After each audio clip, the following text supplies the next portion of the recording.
of parents are very concerned about safety as well. And I also want to address that issue because I know the media, yes, we have our fair share of, different gun violence that happens across the US. But I think one thing when you're speaking to families is to let them know that, yes, that the US, it's written into our constitution and culture where owning a gun is it's a right. So I think helping the parents understand that this is kind of part of the US tradition. Not everyone owns a gun, but I think it's kind of built into our Bill of Rights that that is part of what um, most American families kind of expect. But in terms of safety, I think one thing to really share with parents is that for us being in a university town, the whole university really makes up the entire city of Oxford. And yes, all institutions, we have like, our Oxford campus police, we have like regular city police, but I understand that for most parents, that's probably not enough information in terms of the safety of their students. And for us, we do have a very close community and everywhere is walkable distance. So I think, let parents know that our professors are really there for the students, our staff members are really there for the students. If anytime we notice anything suspicious, we always, make sure to point it out. And we do everything in terms of due diligence to keep our students safe. So I think hopefully that will help if any of your parents ask about that question of safety on our campus.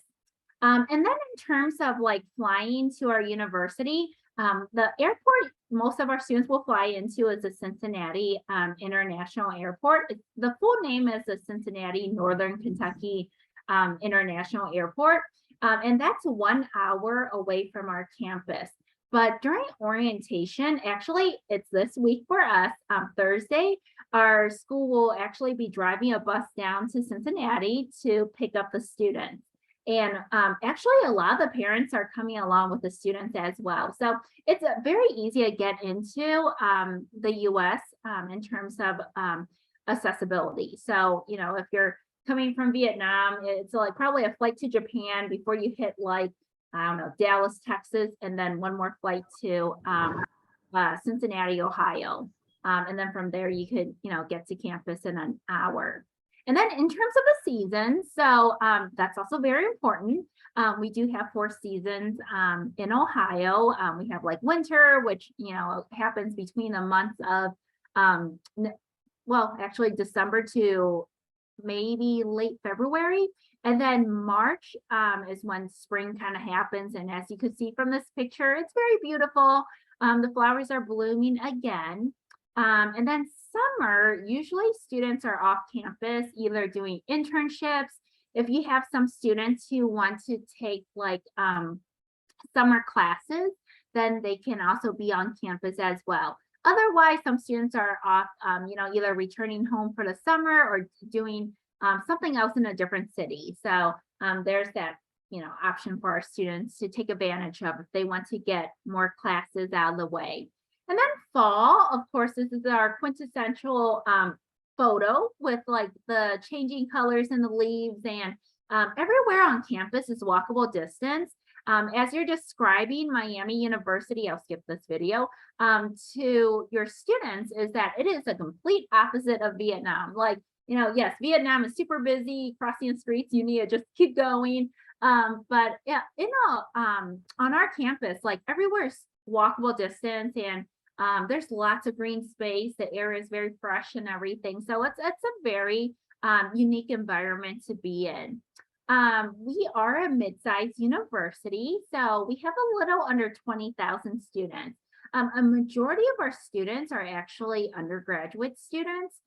We have a very small graduate student population, and we have students from 47 different states and 75 different countries. And yes, if you were to ask me what are our top sending countries, you could probably guess. It's China, India, and Vietnam. So those 3 are the top sending ones. The rest of the other countries are smaller specs like South Korea, Taiwan, Brazil. We have a lot of students from Africa as well, Europe, just to kind of name a few. But I think it's a very diverse environment at Miami University. Oh, and by the way, if any of your students want to learn horseback riding, we also have horseback riding classes available. We have horses on campus, so students can certainly take advantage of that when they're a student.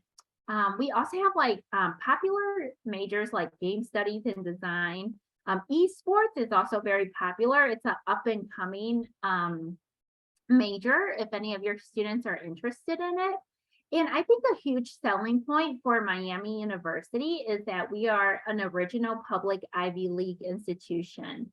A lot of parents and students, like some are not cost conscious, rank conscious, and they're probably thinking like, oh yeah, my kid is going to Harvard or Yale or Dartmouth.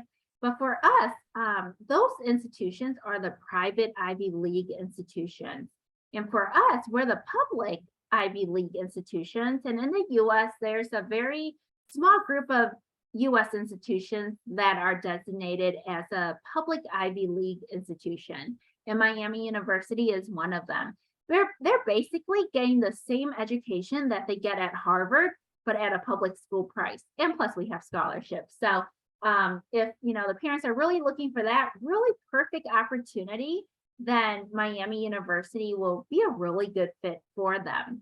In terms of what we offer as besides the academics, yes, that's important, but a lot of your students, a lot of your families will be asking about, well, what is a student life like in that part of the country and at Miami University? And for us, we are a residential campus. And so all the vibrant student life takes place right on our college town.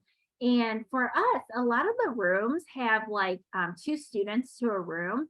I actually had one time had 3 students from Vietnam who decided to room together. And there are some rooms that they're a smaller percentage where they offer 3 in a room. So that's one option. But the traditional residence hall room assignment is actually 2 people in 1 room. In terms of the food on campus, yes, we have different dining options. And I know some students, so some of my colleagues from other institutions are telling me that this year, a lot of them are struggling to place students in residence halls because there's not enough room. But because Miami University, we have 2 years living on campus requirement, your students do not have to worry about there's no room for them to stay.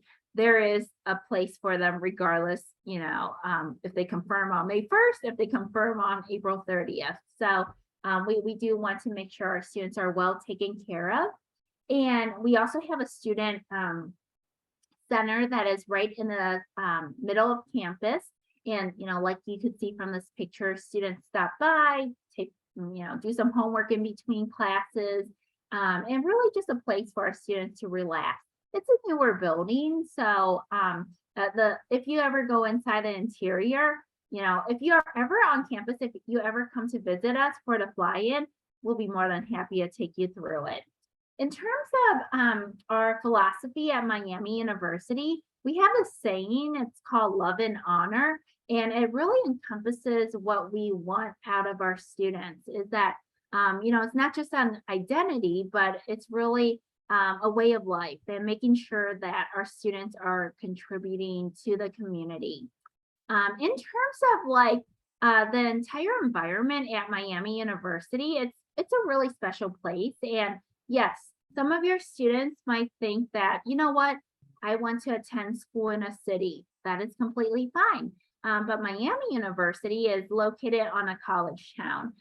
So in the US, there's a good chunk of institutions that are located in college towns, and they're a very vibrant atmosphere because majority of the population are very young. And so it creates this really fun and unique atmosphere if students decide to go to a college town. And then I think the one thing we also say is that, yes, we have students coming from all different places across the globe, across the country, But once they get to Oxford, Ohio, they probably don't want to leave here. It's really beautiful. If you think of Victorian era buildings and architecture, that's kind of what Oxford, Ohio looks like. It was modeled after Oxford, England, so you will see some similarities. In terms of Division One sports, so we are a Division One school, and in the U.S., some schools are Division Two, some schools are Division Three. It just depends on their funding. And for us, our most popular Division One sport is hockey and ice skating. So those two sports we do really well on the ice, and while other institutions probably do really well in American football. But if you have students that still want to participate in sports, no worries. We have like intramural teams, we have club sports. So we have all that good stuff. This picture right here is a picture of our mega fair. It's basically, it happens every single fall semester, and all the students and new students come out, they go around, they try to find out which clubs and organizations they want to be a part of. And it's just a really exciting time at every single the beginning of every academic year. And students find friends and, get lots of free stuff. So it's a really exciting event to go to. But I think one thing when you're working with your students is to let them know that it's not just about a degree that you are getting from Miami University. It's about that toolbox that you can use for success. And one example is that, yes, some of your students are probably very ambitious, and if they are, that's wonderful. We have 30 different combined bachelor's and master's degree programs. Most of them fall within business and engineering. So if you have any students interested in those fields, there is that option to graduate in 5 years and get both your bachelor's and master's degree program. But I would say more than half of the students at Miami University actually complete their degree with either an additional major, or if they want to do a minor. I actually have one international student from India who is doing 3 majors. I don't know how he does it, but that's also one option. If you have some super ambitious students from high schools for the gifted, and they're like, you know what, I want to major in 3 different courses of study. And, if that's what they want to do, go for it. And I think we really encompass the flexibility for students to take advantage of different interest areas. So mom and dad might want them to study business, but they have a passion in music and theater. They could certainly, do that as well. But I think we really offer a very flexible curriculum, and really based on a student's interest area. And for us, what is unique at Miami University, if you remember me mentioning at the beginning, we have a very small graduate student population, which means all the research opportunities will go directly to our undergraduate students. So while a first-year student at Miami University is already getting some experience in research, their counterpart at another university will probably have to wait until their junior year to actually do research. So for us, research starts right from day one. And then also study abroad. If they are interested in study abroad in a different country for maybe a semester, they could certainly do that. And we encourage it too. We also have a campus in Luxembourg. So if they want to take some Miami classes and get credit for it, there is that option to do so. If not, we have other study abroad programs that they could certainly select from. Internships, now I know just even speaking to some of my students from Vietnam, internships are very important. We usually have different types of internships available for our students. Some are paid, some are unpaid, but in the end, it's really that experience and exposure that they can put on their resume. We also have a career services office that will work with the students if they need help finding an internship. If there's anything I have to say about students from Vietnam, they're very good at writing resumes. I noticed in a lot of the applications, they do submit resumes, and so they're experts at that, so I'm not too concerned. If they want to do a mock interview, We also have staff available that will record their interview and give them some pointers based off of how they perform in that interview. And we also help them build their leadership potential, regardless of in the end they end up in the business field, or if they are in another industry, they still have those strong leadership skills that will really help them prepare for a lifelong success. And so that's our goal, is to really help them develop that toolbox.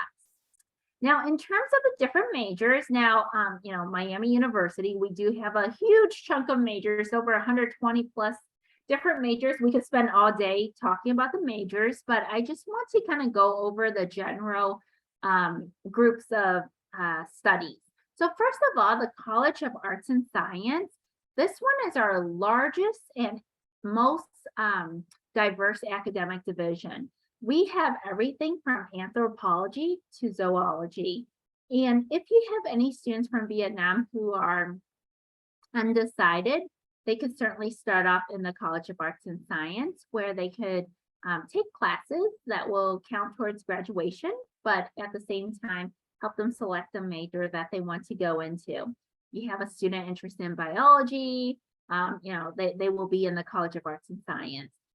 We do have on our website a list of all the different majors. And, if there's any time, you can't find a major, or you have questions, if we have a certain major, shoot me an email. I could certainly help clarify that for you. And while we're kind of here talking about that, please use me as your resource. Anytime you have questions, anything about Miami University, I'm very available. If you need an answer, just please message me and I will help you out as much as possible. Granted, I understand we do have a 12-hour difference, but usually I do answer very quickly once I get back into the office the next day. And next, the College of Education, Health and Society. If you have any students interested in, they're thinking about physical therapy, such as kinesiology is a very good major to go into, nutrition, medical laboratory technology, social work, teacher education. Maybe some of your students want to teach English. We do have some of those courses that students could major in. The College of Engineering and Computing, this is very popular among our Vietnamese students. A lot of them are in computer science. We also have other students in chemical, mechanical, electrical engineering, you name it.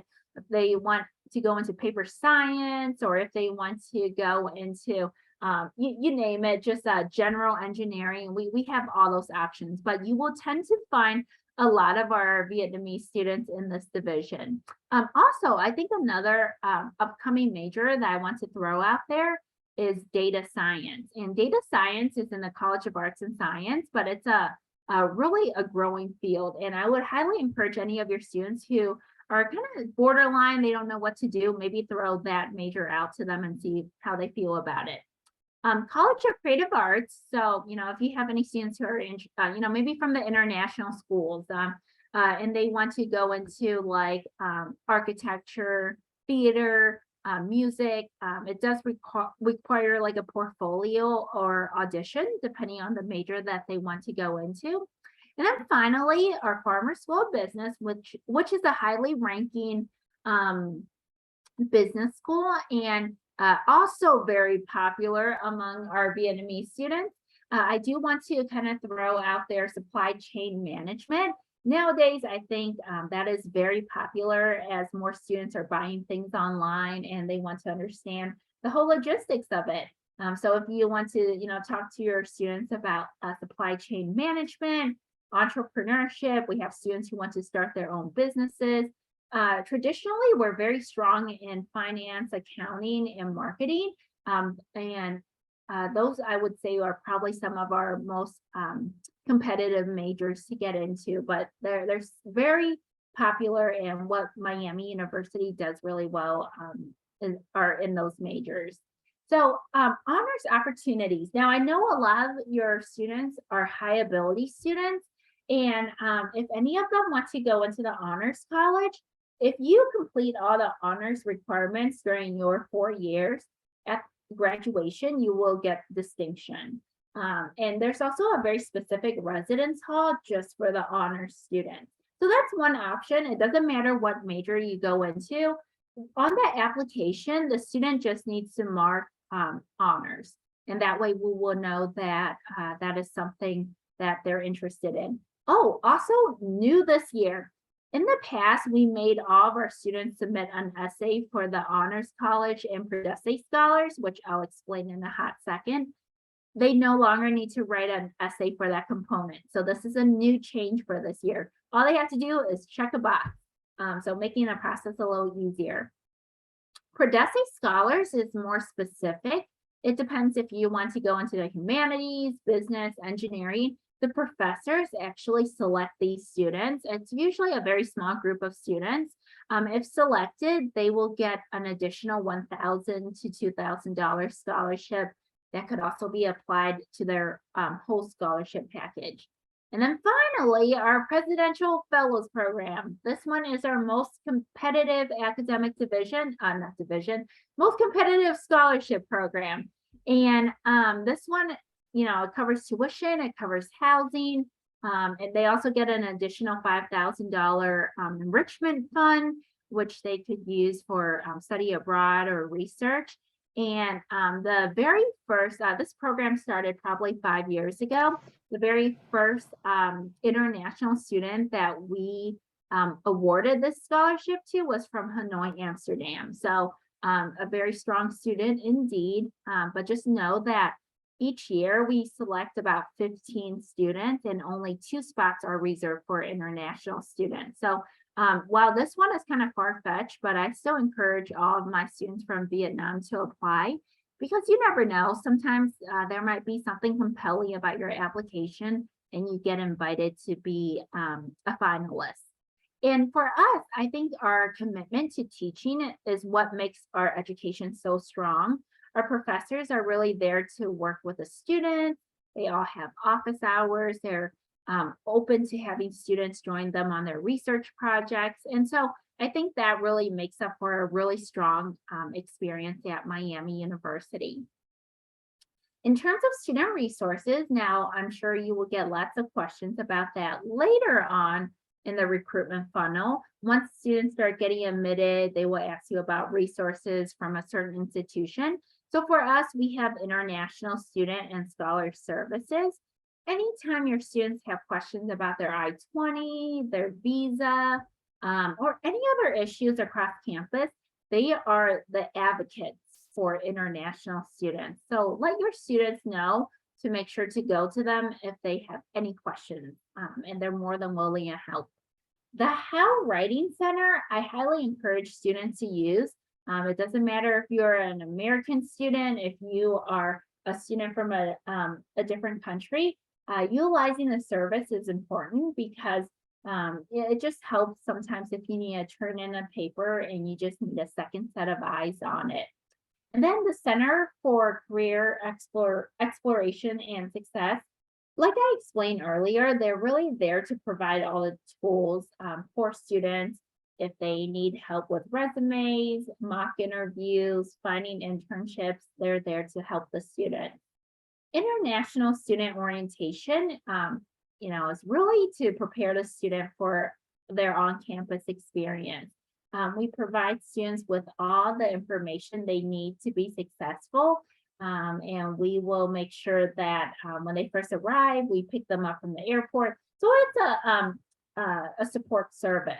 And then student health services. If any time a student is sick, they need to go to the clinic, it's all paid for by their health insurance, which is part of the cost that I'll explain later as well.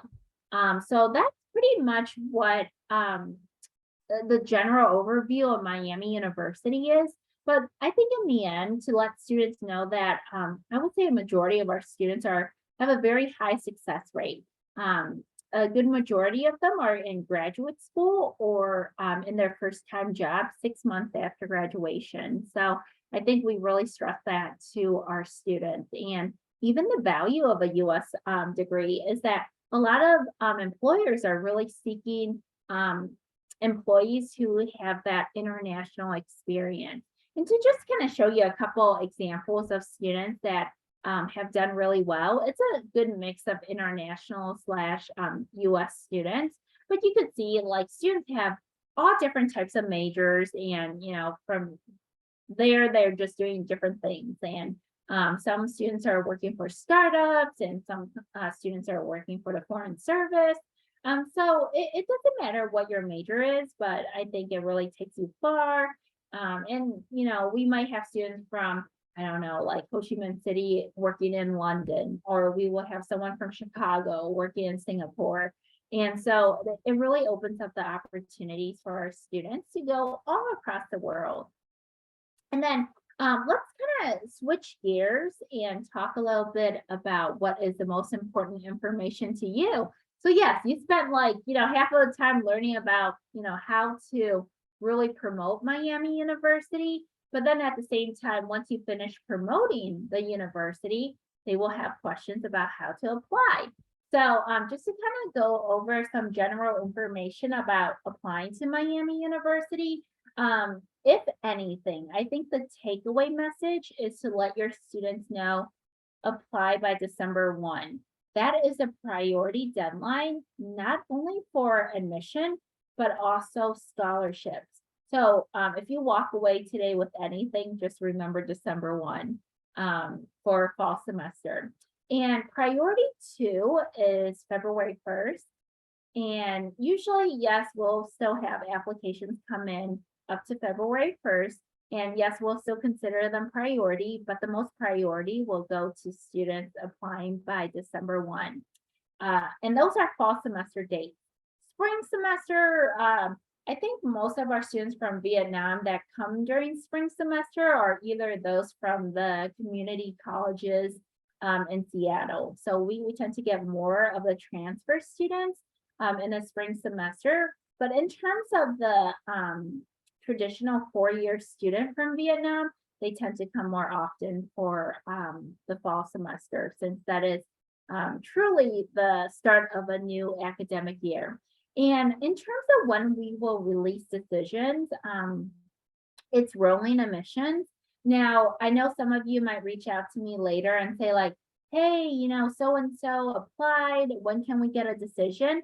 I will try to prioritize can achieve as much as possible, but sometimes once we get into the busy season, sometimes it does take some time, especially when a majority of the Vietnamese students are receiving scholarships, and sometimes it's the scholarship information that holds us up, that makes it impossible for us to release a decision quickly to you.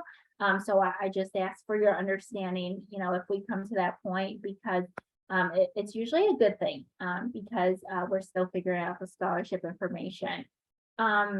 And then also in terms of making sure that the application materials are complete, we will not review incomplete applications. So if a student is missing, so yes, I understand in Vietnam, high school is grades 10, 11, and 12, but make sure your students submit middle school of the US equivalent of grade 9, because it'll help them in a lot of the cases, because we need the 4-year equivalent of the curriculum. So yes, we're experts when it comes to the the Vietnamese high school curriculum, but my internal tip of advice is to make sure you have them submit their middle school grade 9.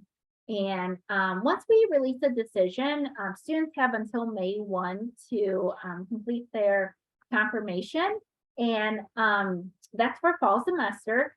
Spring semester, they have until January 10th. So that's kind of like an odd date. But if you have any students coming in for spring semester, let me know. I'll follow up on that. In terms of the application checklist, so yes, most of your students are probably applying to different US institutions, and probably those US institutions are using the Common App. And if that's the case, go ahead and just have your students submit the Common App, because it's just one application applying to many other schools. Versus if you have a student that just wants to apply to Miami University, then yes, they can use the Miami University International application. That one is a lot shorter. So Depending on the situation of your student, just make sure either application works.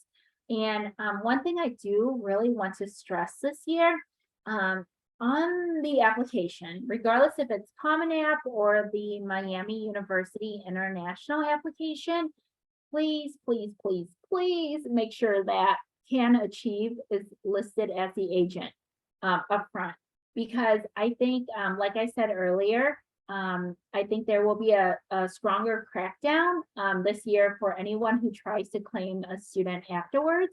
So if you're working with any students, please, please make sure you put Can Achieve on that application, or make sure that student puts it down, because that way we really want to make sure in the end, when it comes to paying out the commission, they will pull that application to see if Can Achieve is listed on there. So if there's any point besides the December 1 deadline that I am driving home today, this is also the second most important part that you might want to just jot down in your notes as you're working with students. And proof of English proficiency, a lot of our students from Vietnam have no issues in terms of meeting the proof of English proficiency. So if they get an 80 on the TOEFL, 6.5 on the IELTS, 110 on Duolingo, or 550 or above on evidence-based reading and writing on the SAT, or 21 on the English component of the ACT. That will take care of their proof of English proficiency. Secondary school transcripts, like I said, just make sure you submit middle school grade 9 along with the rest of the other transcripts. And once the student is admitted, we could work together. So I could issue the I-20, which the student will take to the U.S. Embassy to get their visa. That could come afterwards. So we try to make the process a little bit easier. Academic criteria is what we really look at in the admission review. So I think for Vietnam, most of your students who fall within a 7 to the 10 range, they're pretty good students. Yes, sometimes we get students in the 6s and everything. But in that case, it's a holistic review process. We look at everything. So it's not just the records that we look at for admission review. So one thing is to say about the test optional. Vietnamese students in general, most of them have SAT test scores. They're probably also applying to other high caliber institutions, but for Miami University, it's a bonus because we don't require it, but students submit it, which really helps us. I know your question would be like, does it help in more scholarship or whatsoever? I think it helps a lot more in the admission review. Sometimes if a student is borderline in terms of scholarship, we'll also look at that as well. But it's completely optional for students from Vietnam to submit that. But it's very holistic and individualized. So each student is different, and not all high schools for the gifted are created equal.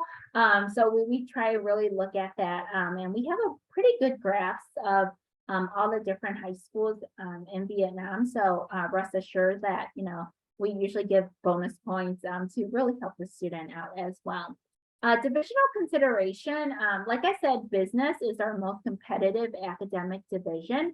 Just make sure that the student puts business down on the application so that we could consider them for direct admission. And then anybody interested in the College of Creative Arts, we just need to submit a portfolio or audition, depending on what major they're thinking about going into. So this right here, big disclaimer at this time. I haven't updated the new I-20 amount, but this will kind of give you a good sense of what to expect. It's around 59,000 for this upcoming year. This figure was from last year, so the new figure is more around 59,000, but I'll share that new information with you once I get the materials. When you're talking to students about the sticker price, talk to them about the tuition, housing and meals, and health insurance. That is the amount for 1 year. And when they submit their bank statement, we just need to see the amount for 1 year, not 4 years. So I know some students get a little concerned thinking like, oh my gosh, how am I going to produce a bank statement for 4 years? We just need to see 1 year of expenses. for the I-20. But this will give you a good sense of what the total cost is for your student to attend Miami University. Now, we do offer scholarships. Now, the International Education Scholarship, that's automatically considered. Any student that applies to Miami University, we automatically consider them for the scholarship. And then the Merit Scholarship, now I know this is based on a GPA. Most of your students, again, that fall within a 7 to 10 are in pretty good shape for the Merit Scholarship consideration. Most of our Vietnamese students will get both the International Education Scholarship as well as the Merit Scholarship. So those two are stackable. Presidential Fellows Program, again, quite a rare scholarship, but still encourage your students to apply to it because you never know. They might qualify for something and it might surprise you. The You Are Welcome Here Scholarship, definitely have them apply for that as well because I think it just expands on their opportunities to get more scholarship funding. And when a student is admitted to the university, we will produce a scholarship letter and they could see exactly how much they got in scholarships from the university. Now, this also needs to be updated by me later, but again, I will share with you the new grid once I have it all set and everything. But most of the ranges will stay very close to what it was for last fall. And again, December 1, make sure students are submitting that application by that date. So if I go too fast, this is also on our website as well. So no worries. And we also have our tuition promise program, which locks in the tuition all 4 years. So your student does not have to worry about an increase in tuition during their time at Miami University. It's really good transparency for your families as they are planning for their child's education. So, but I think in the end, it's a great return on investment and what students can do with their degree is, a good thing. So we'll skip over this video. I don't think we need to watch a video. But sorry. We do have our Go Global email, but for students from Vietnam, I am more than happy to just go ahead. Actually, let me just type my email in here so that way you have it. If you have any questions, email me and let me know how I could, assist you in the application process. So with that, I will stop sharing and open it up for questions if you have any questions.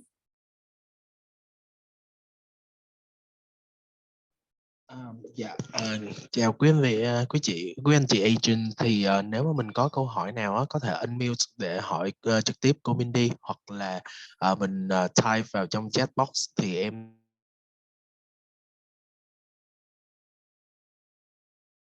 lại câu hỏi cho cô Mindy cũng được ạ. So I just told the agents to speak up, unmute themselves and speak up, or just type the question in the chat box so I can read to you. Yeah, no problem. Take your time. Okay.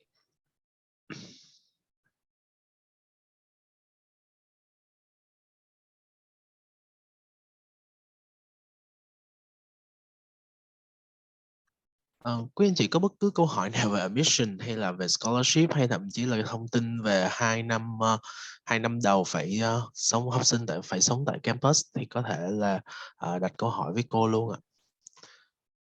Hi Mindy, about the 2-year requirement for the on-campus housing for the student. So that required by the age or just no matter what age, just first 2 years must be spent at the on-campus housing. Yes, because I think for Miami University, we truly believe in the on-campus experience. And so that's a reason why we make it mandatory for the students to stay on campus the first 2 years. It's eases the transition and it's so easy to walk from on campus to anywhere else to their classes and to different parts of campus. So yes, that is certainly mandatory. Just kind of stay on campus. So that is hard to waive unless a student comes in, they're 21 or older, then we could waive that requirement. But normally, most of our new students will need to stay on campus.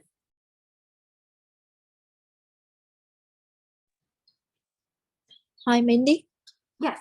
Yes. May I ask about the student can apply for transfer? Yes, they can.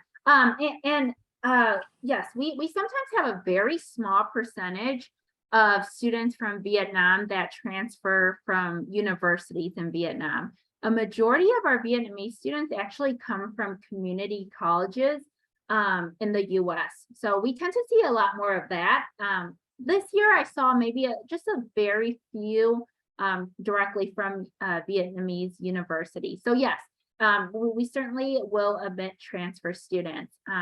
I think once you get into the transfer student realm, it gets a little tricky because let's say, a student in Vietnam completes 2 years and they're thinking like, oh, if I complete 2 years in Vietnam, that means 2 more years in the US and I'm done with my bachelor's degree.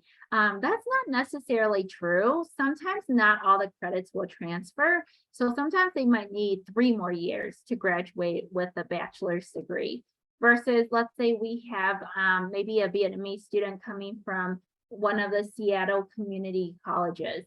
That will translate more directly because when you're getting a transfer from another US institution, we tend to get more information on that. And we know that certain classes transfer and certain classes don't. So 2 years at a community college in Seattle, it might be more likely that they just need 2 more years once they transfer to Miami University.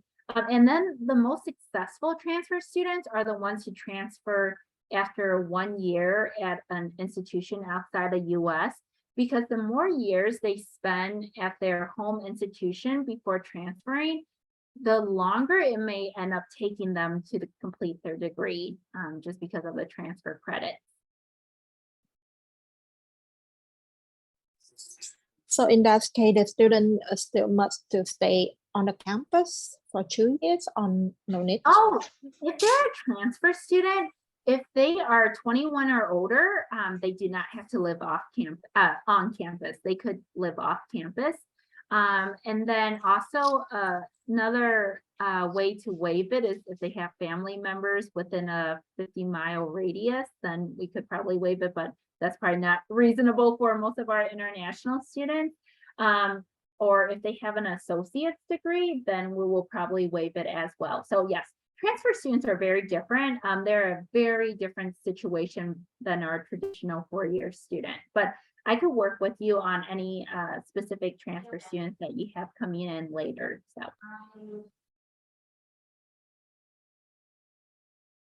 So may I ask about the procedure for transfer application? So is it the student have to apply, evaluate their transcript via the web or FCA or something like that?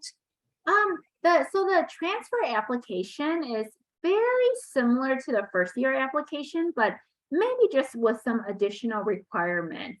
Yes, not only are they submitting their college transcript, they're also submitting their high school transcript. So just additional materials that they have to submit. And then in terms of evaluation, you don't have to send it out to like the West Evaluation Service or something like that. As long as you provide an English translation, if let's say it's all in Vietnamese, that's all we ask for, and we'll just evaluate it in-house and kind of provide that information. But in terms of the transferring of the credits and knowing exactly how each course will meet Miami University requirements, that usually happens after enrollment, because any credits coming from outside the US takes a long time from the faculty to evaluate. So usually students will not find out how their credits will transfer until after their first semester on campus.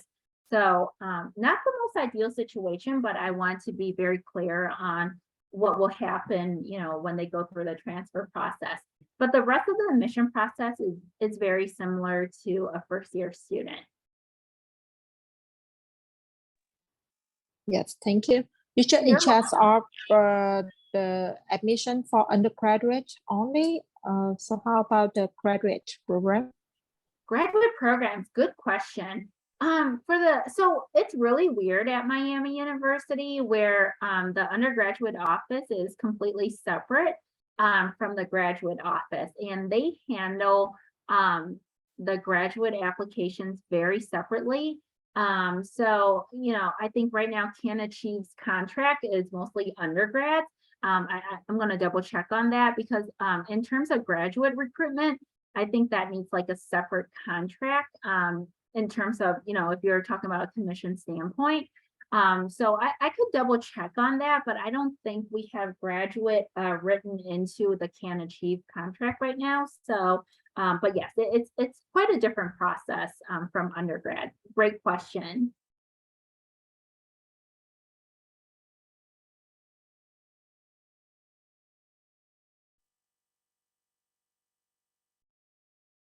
Any other questions? Okay. Oh, I do have one question. Okay, I think I just answered that. Scholarship for graduate students and MBA. Yeah, that was probably the same question too in terms of graduate recruitment. Very different. It goes through a different department. So, all right. Anybody else?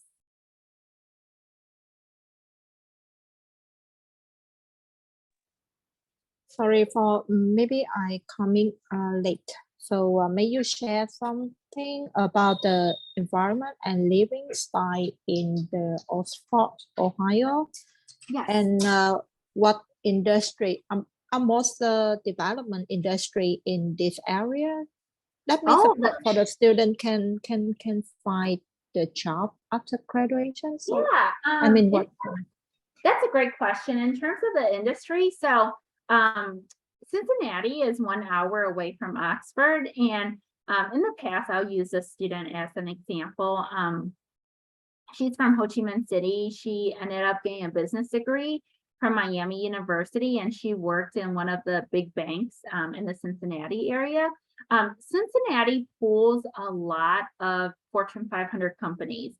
And I think that also plays a role in how strong our business program is, because we have a lot of strong collaborations with a lot of the Fortune 500 companies, and it's a really good headquarter for a lot of these like new up and coming companies as well. So in terms of you want to ask industry, that will be what Cincinnati is more known for. In terms of like the state of Ohio, we have all different types of industries like manufacturing, auto, rubber, you name it. So I think it's a lot, but I think students are not tied down to just staying around the area. And because international students, they could easily go anywhere. Some students end up in Chicago, some students end up like, I don't know, in New York, bigger cities. And so there's a lot of flexibility. I know I had one Vietnamese student who was doing an internship in New York for the summer. So they're very flexible and very adaptable in terms of, going elsewhere for opportunities.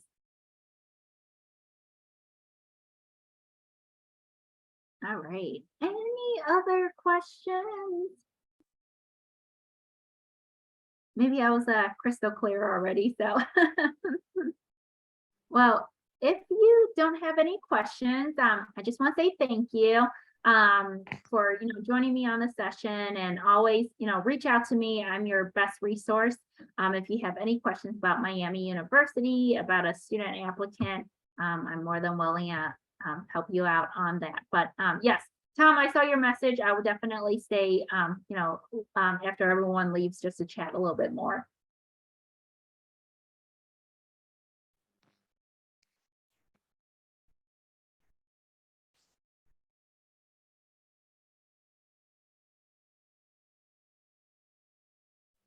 Hi, Mindy. Yes. Yeah. Could you please give us some information regarding to the ranking information of the strongest program of majors of Miami University that really appealing to a Vietnamese student in recent Yes. years? So in the US, we don't really rank like the majors, usually you get ranked as an institution. But in terms of what we're really strong for is the business programs as well as the engineering/computer science programs. I think that really shows because that's where most of our students from Vietnam are, between those two academic divisions. So yes, that's technically what we tend to see a lot in. But at the same time, I do want to throw this out as well. Sometimes the lesser known majors, those are some of the hidden gems, because I think like even in the previous picture that I showed in one of our past students from Vietnam, she did something in a completely different field. It was like family studies, and she's still working at a startup right now. So I just want to throw that out there. And I'm always cautious about like, yes, we have our popular programs, but sometimes it's those hidden gems that some of your students might find very valuable. But I think in the end, the experience at Miami University is a really good one, regardless of major or, what you go into. So, but just want to throw that out there. But yes, business and engineering are probably our strongest ones. Thank you, Mindy. And I also have another question regarding to the scholarship and the requirement for each rate of the scholarship as well. So could you please coming back to the slide of the scholarship information? Oh, go back to that slide you said? Yeah. Okay. I just also want to say, like, the slide, it's not the most updated one. So just a huge disclaimer as we go back to that slide. I didn't want you guys to memorize it as the scholarships for this year because I don't have it updated yet. So we usually don't get the information until later. So, but this gives you a good sense of what to expect. I assume it will be very close to what we offered in fall 2022. So, but yes, I think this is a good guideline. I wouldn't like really kind of say that, like memorize like, oh, if I fall within this, I'm definitely getting 18,000. There's a lot of factors that go into it. And the final scholarship offer will be truly what we evaluate that student to be. So, so yeah, huge disclaimer on the scholarship slide right now until I get the updated one to you guys. Yeah, so my question is, speaking from your personal experience for the Vietnamese students, so how much of the scholarship they will receive with the most possibility? That's a hard one to say. It's a huge range. I've had some Vietnamese students who are very much on the low end of 4,000 a year. Then I have ones that get a full scholarship. Then I get ones that get like, in the middle range of like 26,000. Then I get somebody with a 16,000. So it's a huge range. Like I wouldn't say there's an actual average for the scholarships because we just see so many different types of students come through, and I wouldn't want to say like, oh, all students that I've seen from Vietnam get, I don't know, like 6,000 or something like that. Each student is very different, and so we kind of, look at it very individually. Two students could have the same GPA, the same test scores, but sometimes it's a personal essay or like their experiences or their letters of recommendation that we're like, oh yeah, the student is definitely worth, awarding additional scholarships to because it's he or she is a very compelling student. So that's why I don't want to paint the picture that if you get this number, if you get this GPA, if you get this test score, you'll get this scholarship, just because it's such a complex process. And I don't want to lead, our counselors down a road where, okay, it's a formula that we need to figure out. So but I think, when you're applying to Miami University, the good thing is that, you're helping a student expand their buying power. that they will, oh, this is a scholarship offer. Maybe I just need to take this to another university and see if they can either match it or I don't know, like give me a better scholarship or something like that. So, but yeah, I know that's a more very convoluted answer, but still, I think I want to make sure I, give you all the different intricacies of, scholarship awarding. Yeah, got you. Thank you. Any other questions? Actually, according to the scholarship you show, so I just curious, like after the scholarship, so how much student need to pay? Like, That's a great question. So the cost that they typically need to still submit, it depends on how much their scholarship difference is. So, with our I-20 figure, which is 59,000 for this year, the student with a 4,000 scholarship will probably be paying a lot more than someone with like, I don't know, a $23,000 scholarship a year. So yes, usually we will let the students know on their I-20 the remaining amount that their scholarship doesn't cover. And that will be what they will be responsible for. And then also, I think a lot of students think they have to pay the entire fee all at once for 1 year. It's split into 2 semesters, so hopefully that will help students gather some of their funds, knowing that, oh, I don't need to pay like an entire like 30,000, 35,000 a year all upfront. It'll just be split apart twice a year. thank you. Hi, Minnie. I'm not sure that I have just missed the information regarding to the person I would like to talking about shortly. But if we can show the scholarship amount and any other funding that student receive from Miami University on the I-20, so that really supportive and helpful for them to show this information on the I-20 when they have the interview for the visa. Yes, exactly.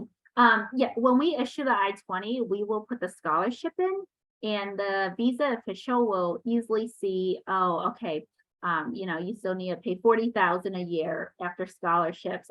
And then they'll look at your bank statement. If the bank statement has at least the equivalent of 40,000 USD, passport looks okay, they show no intent of staying in the US. Usually those are reasons where they will adjudicate a visa. And then that they usually, some reasons for visa denials is when, they don't show enough proof of funds, or they don't show enough reasons that they will leave the US after graduation. Those are some of the reasons for visa denials. But yeah, the scholarship information will be on the I-20, so the visa official can see that. Actually, I know some schools they offer student loan for international students. So I'm curious, like Miami University's Student offer loans. that. That's do you know which school offers student loans? Like, that's a very interesting concept. Like, Yeah, actually, I'm also interested because I heard my student ask me about it. And I said, okay. is it possible? And they say, yeah, there are some schools offer student loan for international students. So just yeah, I'm very skeptical about that. okay. Yeah, I'm because like the loan business is such a I know US students get loans, like, just because we do have credit scores and everything, but just even hearing that, I'm just raising a lot of suspicions already. I would double check just to make sure the student is truly talking about loans, because that is very risky for any university to even offer loans to their students. So that's raising a lot of red flags in my mind right now. So but yeah, like I would probably double check with the student. But in terms of loans, I know some students like ask me about like private loans through different companies. Like in the US, we have like Sally Mae, which is like probably a more well-known known company, not known, loan company, as well as the US Department of Education. Sometimes they'll provide loans, but that's only for US students. And even for that, I always tell students, like, make sure you look through everything in the loan application, because you're technically paying more money just to, borrow that loan. I don't usually recommend it for international students just because you're dealing with a lot of like rates, and especially now when the dollar is so strong, and I know it puts a lot of international students kind of, when they convert that, it's not the best ideal situation. So yeah, like some students from Africa also ask me about loans. Yeah, I'm like, just be a little careful because there are a lot of companies out there. I have yet at different conferences, I haven't seen any particular vendors that provide loans that we would say are safe ones to consider. I'm sure some in-country services will offer different types of loan applications, but I'll still be very cautious of that. But again, of course, I don't know everything there is about loans in any other country besides the US, so that might be a completely different story.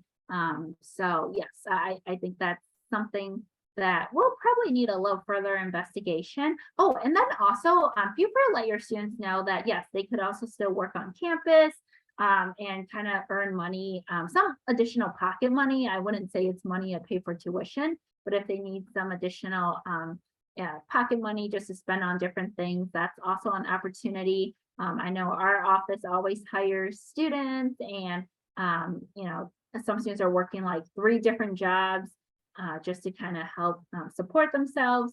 So that could be one option. Not ideal, especially if they should be a student first, but just kind of throwing out all types of possibilities because I know parents will ask you guys. Thank you. Anything else?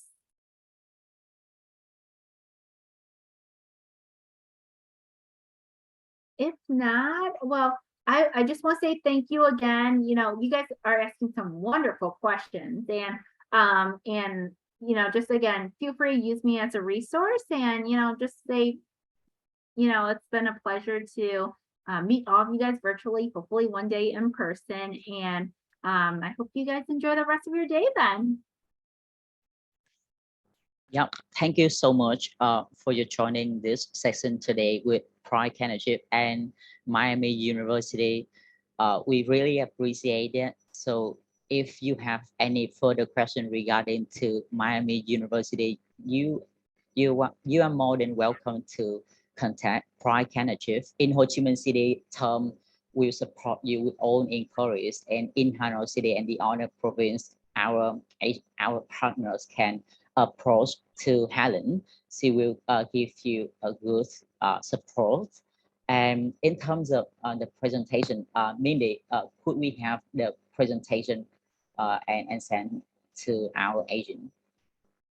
I will probably put together a shortened cheat sheet for you guys because this file is so large that I always struggle to send in. Plus, our comm team updates it frequently. So I'll put together a cheat sheet that you guys could use when you're working with students. And it's like a quick referral where you could look at something and it's like, oh, what's their minimum test score requirement or something like that. So that way it'll make your lives a little easier. Yeah. Okay. So we'll send you the presentation after receiving from Mindy. Yeah. So no worry about that. We also have the record. We have just record the training session of besides, and if you need to come back to review the information, which kind of information would you like to check, you can come back to our YouTube channel. It's also there. And thank you so much again. So hope to see you in the next workshop of Pride Can Achieve in the future. Have a nice day. All right, thank you very much. We'll see ya. Peter, do you still need me to stay on to talk about anything else? Yeah, that's Okay. right. Okay, I'll stay on then. After everyone jumps off. Yeah, otherwise we all will out because you are the host. That's true, yeah.